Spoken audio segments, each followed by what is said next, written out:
भारत आणि इंग्लंड याच्यामध्ये आपण बघितलं असेल तर 5 सामन्यांची जी कसोटी मालिका सुरू आहे त्याच्यामधला पहिला सामना आहे तो इंग्लंडने आपल्या नावावरती केला आणि आपण बघितलं असेल तर दुसऱ्या सामन्याची सुरुवात झाली.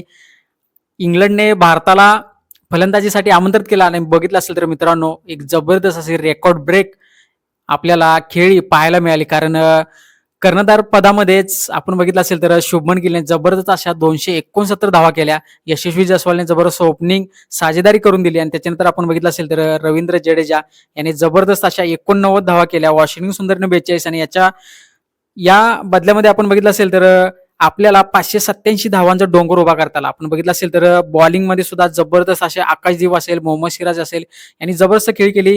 मोहम्मद सिराजने 6 विकेट्स घेतल्या पहिल्या इनिंगमध्ये आणि आपण बघितलं असेल तर आकाशदीपने सुद्धा 4 विकेट्स पहिल्या इनिंगमध्ये घेतल्या.